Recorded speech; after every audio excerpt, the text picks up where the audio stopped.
नमस्कार दोस्तों, के न्यूज में आपका स्वागत है। मैं हूं प्रबुद्ध चौहान और आप देख रहे हैं खास पेशकश राजकाज में आज बात करेंगे छत्तीसगढ़ विधानसभा चुनाव के पहले चरण की। छत्तीसगढ़ में पहले चरण में 20 विधानसभा सीटों पर वोट डाले जा चुके हैं।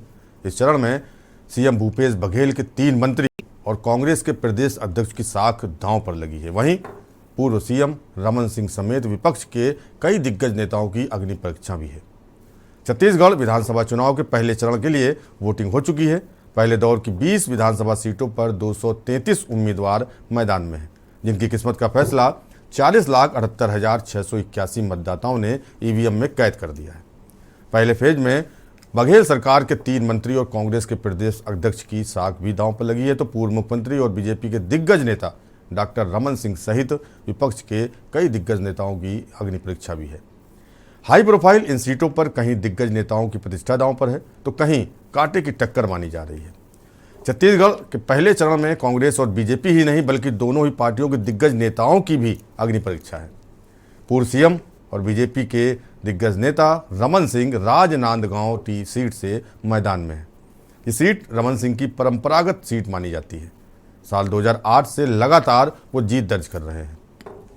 इसके अलावा बीजेपी के बड़े नेताओं में नारायणपुर सीट पर पूर्व मंत्री केदार कश्यप, कोंडागांव सीट पर पूर्व मंत्री लता उसेंडी, बीजापुर सीट पर पूर्व मंत्री महेश गागड़ा और भानुप्रतापपुर सीट पर पूर्व मंत्री विक्रम उसेंडी की साख दांव पर लगी है। वहीं पहले चरण में कांग्रेस के मुस्लिम चेहरा और बघेल सरकार में मंत्री मोहम्मद अकबर का असल इम्तिहान होगा। कवर्धा सीट से एक बार फिर से अकबर मैदान में उतरे हैं, जबकि 2018 से पहले इस सीट पर बीजेपी का कब्जा है। चित्रकोट सीट पर कांग्रेस के प्रदेश अध्यक्ष और सांसद दीपक बैज की साख दांव पर लगी है। कांग्रेस ने उन्हें विधानसभा चुनाव मैदान में उतारा है। इसके अलावा कोंडागांव से मंत्री मोहन मरकाम, कोंटा सीट से मंत्री कवासी लखमा, इनकी साख भी दांव पर लगी हुई है। इस तरह से पहले चरण में बघेल सरकार के 3 मंत्रियों और प्रदेश अध्यक्ष की साख दांव पर है।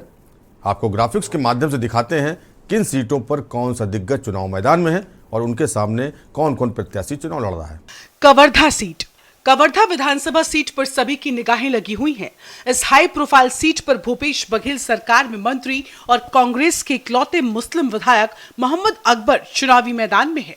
मोहम्मद अकबर के खिलाफ बीजेपी से विजय शर्मा ताल ठोंक रहे हैं। चित्रकोट सीट, पहले चरण की हाई प्रोफाइल सीटों में चित्रकोटा सीट भी शामिल है, जहां से कांग्रेस प्रदेश अध्यक्ष और सांसद दीपक बैज चुनावी मैदान में हैं। दीपक बैज पहले भी विधायक रह चुके हैं और अब फिर एक बार चुनाव में उतरे हैं। उनके खिलाफ बीजेपी से विनायक गोयल ने ताल ठोंक रखी है।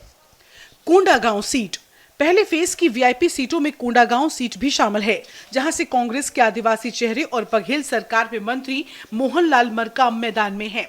मरकाम के खिलाफ बीजेपी से पूर्व मंत्री लता उसेंडी मैदान में है। इस तरह से आदिवासी बहुल सीट पर मरकाम का टेस्ट होना है। कोंटा सीट, पहले चरण की हाई प्रोफाइल सीटों में से एक कोंटा सीट है।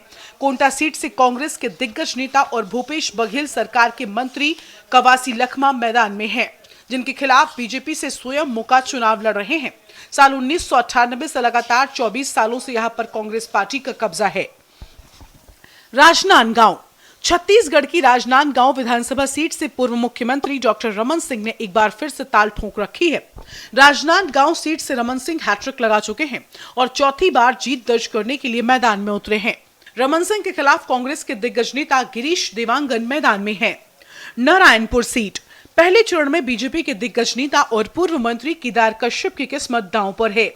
केदार कश्यप नारायणपुर सीट से चुनावी मैदान में एक बार फिर से उतरे हैं, जिनके खिलाफ कांग्रेस ने भी अपना तेज तर्रार नेता चंदन कश्यप को उतार रखा है। बीजापुर सीट, छत्तीसगढ़ के पहले चरण की हाई प्रोफाइल सीटों में जिस सीट पर सबकी निगाहें लगी हुई हैं, उसमें बीजापुर सीट है। बीजेपी के दिग्गज नेता और पूर्व मंत्री महेश गागड़ा मैदान में हैं। गागड़ा के खिलाफ कांग्रेस से विक्रम मंडावी मैदान में है। इसके अलावा बसपा से अजय कुडियम और जेसीसीजे से रामधर जुर्री के उतरने से मुकाबला रोचक माना जा रहा है। भानुप्रतापपुर सीट, पहले चरण की भानुप्रतापपुर सीट से मुकाबला कांटे का माना जा रहा है। 10 सालों से यहां पर कांग्रेस का कब्जा है, जहां से बीजेपी ने इस बार पूर्व मंत्री विक्रम उसेंडी को उतारा है। कांग्रेस ने पूर्व विधायक और दबंग नेता मनोज मंडावी की पत्नी सावित्री मंडावी को एक बार फिर से चुनावी मैदान में उतारा। मौजूदा समय में सावित्री विधायक हैं, लेकिन उन्हें बीजेपी के विक्रम उसेंडी से कांटे की टक्कर मिल रही है। छत्तीसगढ़ विधानसभा चुनाव के पहले चरण के लिए मंगलवार को शाम 5 बजे मतदान समाप्त हो गया था। पहले चरण में 74% वोटरों ने अपने मताधिकार का प्रयोग किया था। पहले चरण में जिन 20 विधानसभा क्षेत्रों का मतदान हुआ, उनमें से 10 पर सुबह 7 बजे से दोपहर 3 बजे तक और बाकी 10 सीटों पर सुबह 8 बजे से शाम 5 बजे तक मतदान हुआ। अधिकारियों ने बताया था कि पहले चरण में राज्य की 20 विधानसभा सीटों के लिए मंगलवार को पुलिस और अर्धसैनिक बलों की कड़ी सुरक्षा में मतदान किया गया था। इन सीटों के लिए कुल 40,78,681 मतदाताओं में से 74% मतदाताओं ने अपने मताधिकार का इस्तेमाल किया था। निर्वाचन आयोग के आंकड़ों के अनुसार दोपहर 3 बजे तक मतदान करीब 7.92% दर्ज किया गया था, जो शाम 5 बजे तक बढ़कर 70.87% हो गया था। पहले चरण में हुए मतदान के लिए 5.304 मतदान दल बनाए गए थे और 25,249 मतदान कर्मियों को तैनात किया गया था। राज्य में नक्सलियों ने चुनाव बहिष्कार की घोषणा की थी। इस दौरान उन्होंने उत्पात मचाने की भी कोशिश की। सुकमा जिले के चिंतागुफा थाना क्षेत्र में नक्सलियों के साथ मुठभेड़ में 4 सुरक्षाकर्मी घायल हो गए थे और जिले के टोंडा मरका शिविर के पास नक्सलियों द्वारा किए गए बारूदी सुरंग विस्फोट में एक सीआरपीएफ कमांडो भी घायल हो गया था। पुलिस अधिकारियों के अनुसार नारायणपुर, बीजापुर और कांकेर जिलों में नक्सलियों तथा सुरक्षा बलों के बीच गोलीबारी भी हुई थी। इन घटनाओं में सुरक्षा बलों को कोई नुकसान नहीं हुआ था। निर्वाचन आयोग ने एक बयान में कहा था कि मतदान के दौरान बस्तर संभाग के 126 गांवों के निवासियों ने खुशी जताई थी, क्योंकि आज़ादी के बाद उनके गांव में पहली बार मतदान केंद्र स्थापित किए गए थे। पहले चरण के उम्मीदवारों में पूर्व मुख्यमंत्री रमन सिंह प्रदेश कांग्रेस अध्यक्ष और बस्तर के सांसद दीपक बैज, कांग्रेस सरकार के 3 मंत्री, बीजेपी की ओर से 4 पूर्व मंत्री और 1 पूर्व आईएएस अधिकारी शामिल रहा, जिनकी किस्मत ईवीएम में कैद हो चुकी है। इस दौरान सुकमा में भी नक्सलियों ने फायरिंग कर वोटर्स को मतदान केंद्र तक पहुंचने से रोकने की कोशिश की थी। कोंटा थाना क्षेत्र के बंडा इलाके में भी पुलिस और नक्सलियों के बीच फायरिंग हुई। वहीं दूरमा और सिंगाराम के जंगल में भी नक्सलियों ने बीजीएल दाग दिए थे। भारी संख्या में सीआरपीएफ और डीआरजी की टीमें मौके पर तैनात की गई थी, जिस वजह से इस घटना में कोई भी हताहत नहीं हुआ था। विधानसभा चुनाव के पहले चरण में वोट डालने के लिए बड़ी संख्या में वोटर्स पोलिंग बूथ पहुंचे थे और लाइन में लगकर अपनी बारी का इंतजार करते रहे। छत्तीसगढ़ के मंत्री और कोंटा विधानसभा क्षेत्र से कांग्रेस उम्मीदवार कवासी लखमा ने कोंटा विधानसभा क्षेत्र के मतदान केंद्र संख्या 36 पर वोट डाला था। उन्होंने कहा था कि हम विकास, सुरक्षा और शांति के मुद्दे पर लड़ रहे हैं। पिछले 5 सालों में यहाँ कई विकास कार्य हुए हैं। मैं 6,700 वोटों के अंतर से जीता हूँ और इस साल और बड़ी जीत हासिल करूँगा। छत्तीसगढ़ में हो रहे मतदान के बीच सुकमा के टोंडा मरका इलाके में नक्सलियों ने आईडी ब्लास्ट किया था। इस धमाके में चुनावी ड्यूटी पर तैनात सीआरपीएफ कोबरा बटालियन का एक जवान घायल हो गया था। अधिकारियों के मुताबिक पहले चरण के 20 विधानसभा क्षेत्रों में से 10 विधानसभा क्षेत्रों मोहल्ला मानपुर, अंतागढ़, भानुप्रतापपुर, कांकेर, केशकाल, कोंडागांव, नारायणपुर, दंतेवाड़ा, बीजापुर और कोंटा विधानसभा क्षेत्रों में सुबह 7 बजे से दोपहर 3 बजे तक और 10 विधानसभा क्षेत्रों पंडरिया, कवर्धा, खैरागढ़, डोंगरगढ़, राजनांदगांव, डोगरगांव, खुज्जी, बस्तर, जगदलपुर और चित्रकोट विधानसभा क्षेत्रों में सुबह 8 बजे से शाम 5 बजे तक मतदान किया गया। पहले चरण में जिन 20 सीटों पर मतदान हुआ, उनमें से 12 अनुसूचित जनजाति यानी एसटी के लिए, जबकि 1 अनुसूचित जाति यानी एससी वर्ग के लिए आरक्षित। 2018 के चुनाव में बीजेपी को इन 20 सीटों में से 18 पर हार का सामना करना पड़ा था। इस चरण में सबसे ज़्यादा उम्मीदवार राजनांदगांव निर्वाचन क्षेत्र से हैं, जिनकी संख्या 29 है, जबकि सबसे कम चित्रकोट और दंतेवाड़ा सीटों पर 7 उम्मीदवार हैं। पहले चरण के 20 विधानसभा क्षेत्रों में कुल 223 उम्मीदवार हैं, जिनमें 198 पुरुष और 25 महिला प्रत्याशी हैं। प्रथम चरण के लिए 40,78,681 मतदाताओं ने अपने मताधिकार का प्रयोग किया। इनमें 19,93,937 पुरुष मतदाता हैं, जबकि 20,84,675 महिला मतदाता और 69 तृतीय लिंग मतदाता शामिल रहे। प्रथम चरण में निर्वाचन के लिए कुल 5,304 मतदान केंद्र बनाए गए थे। वहीं मतदान के लिए 25,429 मतदान कर्मियों को तैनात किया गया था। 5 जिलों सुकमा, बीजापुर, दंतेवाड़ा, कांकेर और नारायणपुर में कुल 156 मतदान केंद्रों को हेलीकॉप्टरों का उपयोग करके उनके गंतव्यों के लिए दलों को रवाना किया गया था, जबकि 5148 मतदान केंद्रों को बसों से संबंधित केंद्रों पर भेजा गया था। राज्य में शांतिपूर्ण मतदान के लिए सुरक्षा के व्यापक इंतजाम किए गए थे। कुल मतदान केंद्रों में 2431 में वेब कास्टिंग सुविधा उपलब्ध कराई गई थी। नक्सल प्रभावित बस्तर संभाग के 12 निर्वाचन क्षेत्रों में शांतिपूर्ण मतदान के लिए केंद्रीय सशस्त्र पुलिस बल के 40,000 जवान समेत 60,000 सुरक्षा बल के जवान तैनात किए गए थे। कांग्रेस और बीजेपी के साथ ही आम आदमी पार्टी भी छत्तीसगढ़ चुनाव में कूदी है। राज्य में चुनाव लड़ रही आम आदमी पार्टी ने प्रदेश अध्यक्ष कोमल हुपेंडी को भानुप्रतापपुर सीट से मैदान में उतारा है। वहीं कांग्रेस विधायक अनूप नाग, जिन्हें पार्टी ने टिकट देने से इनकार कर दिया था, अपनी मौजूदा अंतागढ़ सीट से निर्दलीय के रूप में चुनाव लड़ रहे हैं। प्रदेश में 2018 के विधानसभा चुनाव में कांग्रेस ने इन निर्वाचन क्षेत्रों में 17 सीटें जीती थी, जबकि बीजेपी को 2 और जनता कांग्रेस छत्तीसगढ़ जे को 1 सीट मिली थी। बाद में कांग्रेस ने उपचुनाव में शेष 3 में से 2 सीटों पर अपना कब्जा जमा लिया था। पहले चरण की सीटों में प्रचार के दौरान प्रधानमंत्री नरेंद्र मोदी ने कथित महादेव सट्टेबाजी ऐप घोटाले को लेकर मुख्यमंत्री भूपेश बघेल पर हमला ही बोला था। वहीं बीजेपी के अन्य नेताओं ने धर्मांतरण, बिगड़ती कानून व्यवस्था और भ्रष्टाचार पर राज्य सरकार की घेराबंदी की थी। जहां छत्तीसगढ़ में पहले चरण का मतदान हो रहा था, तो वहीं पीएम मोदी दूसरे चरण में होने वाले चुनावी क्षेत्रों में जनसभाएं कर कांग्रेस की घेराबंदी में जुटे थे। छत्तीसगढ़ में पहले चरण के लिए वोटिंग हो रही थी, तो वहीं दूसरी तरफ दूसरे चरण के लिए चुनाव प्रचार तेज हो गया था। पीएम नरेंद्र मोदी मंगलवार को यानी पहले चरण के मतदान के दिन छत्तीसगढ़ के दौरे पर थे और वहां सूरजपुर में रैली को संबोधित कर रहे थे। पीएम मोदी की सरगुजा संभाग मुख्यालय अंबिकापुर में सभा न होकर सरगुजा जिले से ही लगे सूरजपुर जिले के दतिमा मोड़ में सभा होना चर्चा का विषय बनी रही। बुद्धिजीवी वर्गों के बीच ये काफ़ी चर्चा रहा। इसके लिए बड़े मायने निकाले जा रहे हैं। राजनीतिक जानकारों का कहना है कि भाजपा संगठन कई तरह से अपने आप को सुरक्षित करने और कई सीटों पर अपना प्रभाव डालने की कोशिश में है।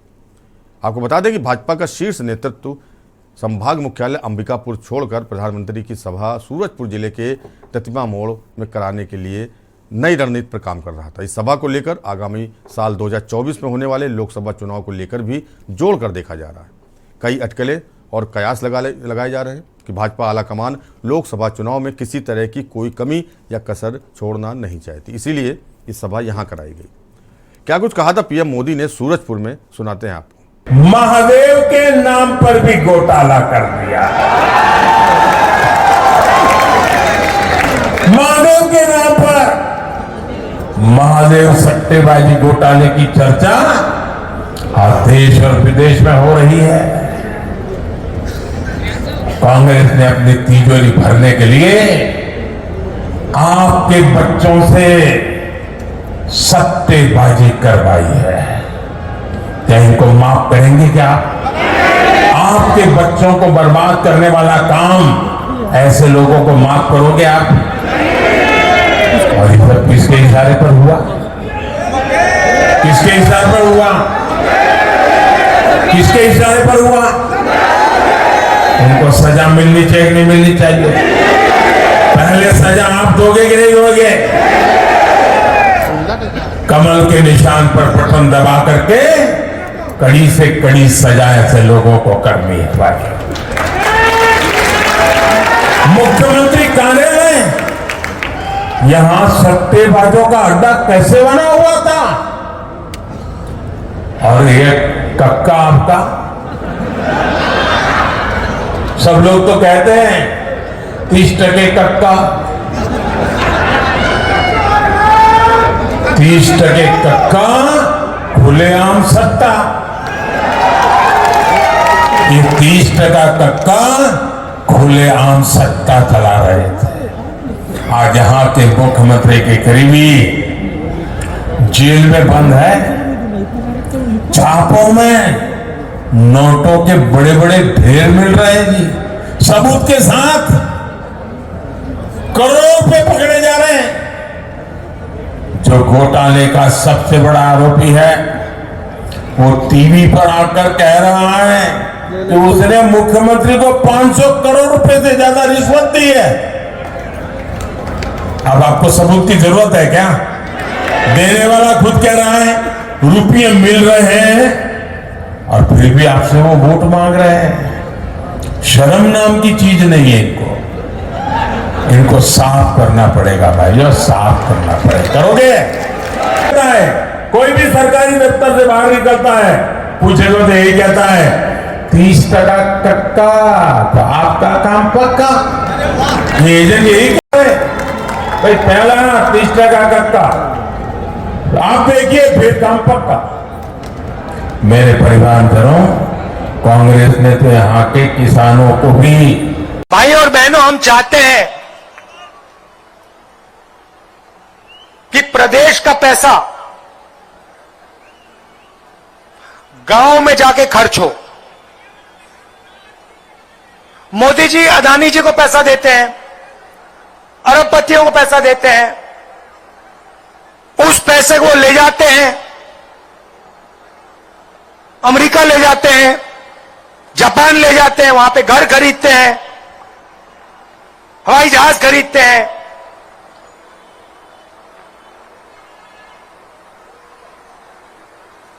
हम किसान को पैसा देते हैं, हम मजदूर को पैसा देते हैं। किसान और मजदूर अपने पैसे को कहां खर्च करते हैं? क्या अमेरिका में करते हैं या आपके गांव के पास करते हैं? गांव में करते हैं ना। तो जैसे ही हम किसान के जेब में पैसा डालते हैं, मजदूर के जेब में पैसा डालते हैं, वैसे ही वो जाके गांव में, शहरों में पैसा खर्च करते हैं। और जैसे ही वो पैसा खर्च करते हैं, छत्तीसगढ़ की अर्थव्यवस्था चालू हो जाती है, शुरू हो जाती है। भाई और बहनों, किसान, मजदूर और छोटा व्यापारी, छोटा बिजनेसमैन इस देश को चलाता है। आप लोग इस देश की रीढ़ की हड्डी हो, इसीलिए हम आपका कर्जा माफ करते हैं, इसीलिए हम आपकी मदद करते हैं। आज सुबह, और सुनिए, आज सुबह छत्तीसगढ़ के बड़े बड़े नेताओं के साथ, बघेल जी के साथ, टीएस सिंहदेव जी के साथ, महंत जी के साथ, साहू जी के साथ हम खेत में 1-2 घंटा किसानों के साथ काम किए।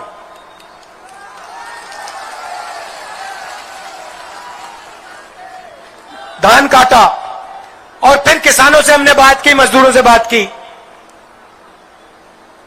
20-25 किसान थे। मैंने उनसे पूछा, भैया कैसा चल रहा है? साफ उन्होंने कहा, देखिए राहुल जी, ऐसी सरकार हमने कभी पहले देखी नहीं है। इस सरकार ने जितना हमारे लिए काम किया है,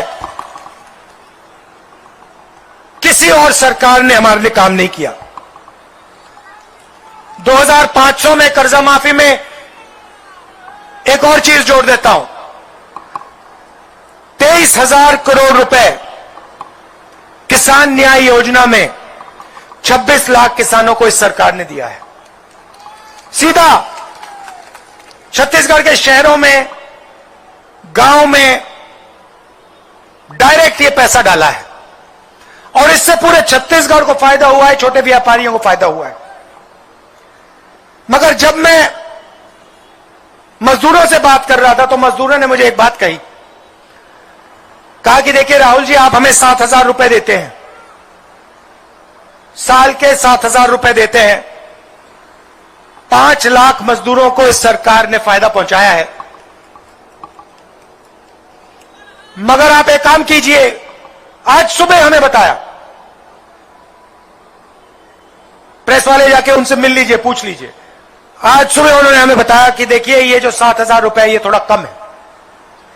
मैंने ये गाड़ी में अपने नेताओं से बात की और 5 मिनट में हमने निर्णय ले लिया, 7,000 नहीं, अब 10,000 रुपए मिलेगा।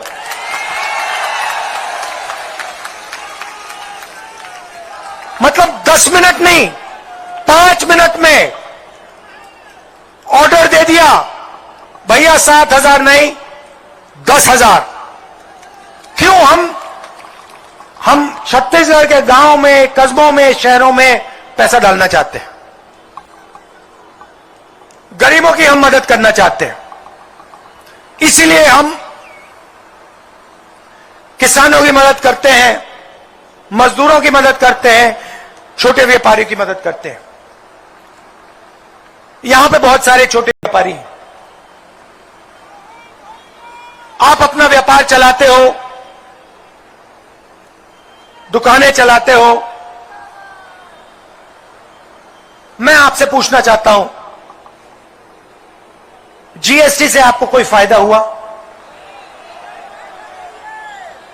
मैं हजारों छोटे व्यापारियों से मिला हूं,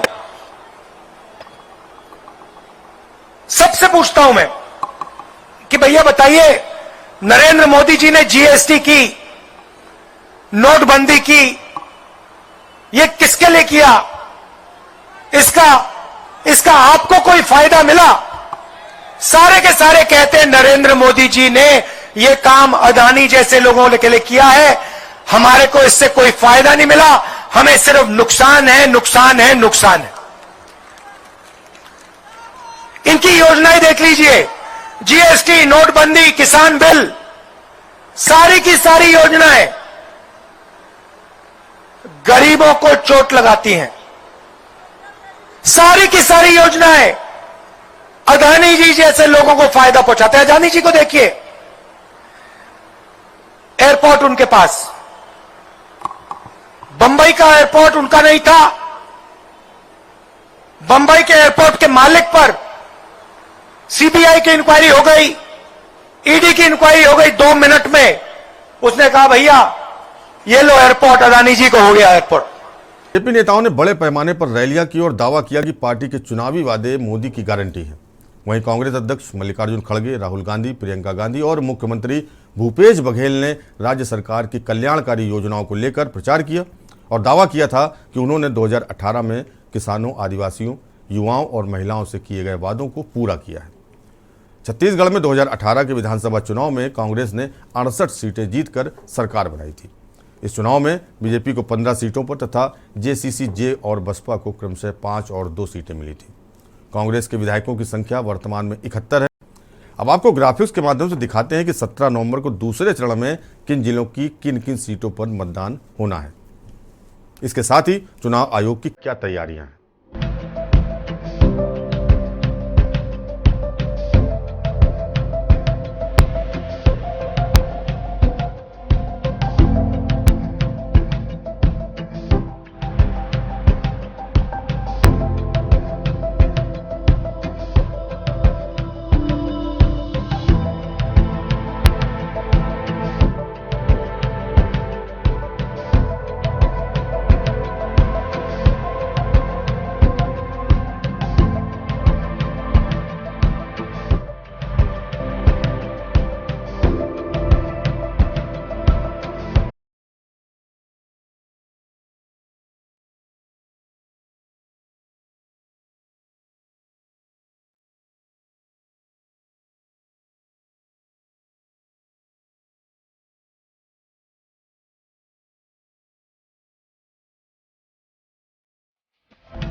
किन किन सीटों पर कितने प्रत्याशी चुनावी मैदान में।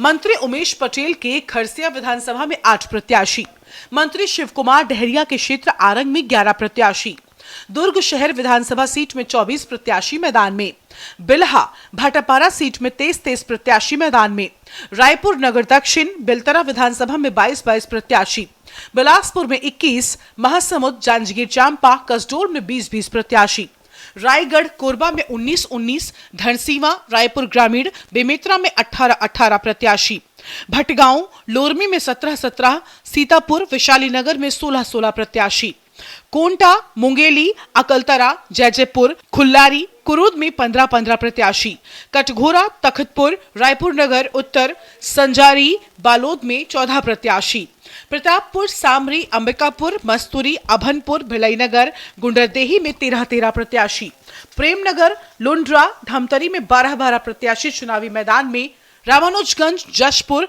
कुनकुरी पामगढ़ बलौदाबाजार राजिम में 11 प्रत्याशी, मरवाही बसना अहिवारा में 10 प्रत्याशी चुनावी मैदान में, भरतपुर सोनहत मनेन्द्रगढ़ सारंगगढ़ रामपुर पालीतानार खार चंद्रपुर बिलाईगढ़ में 9 प्रत्याशी, बैकुंठपुर पत्थलगांव लेलुंगा सरायपाली में 8 प्रत्याशी, धर्मजयगढ़ सिहावा में 7, वृंदानवागढ़ में 6 और डोंडली लोहार में 4 प्रत्याशी, रायपुर बिलासपुर दुर्ग और सरगुजा संभाग के कुल 70 विधानसभा क्षेत्र शामिल हैं।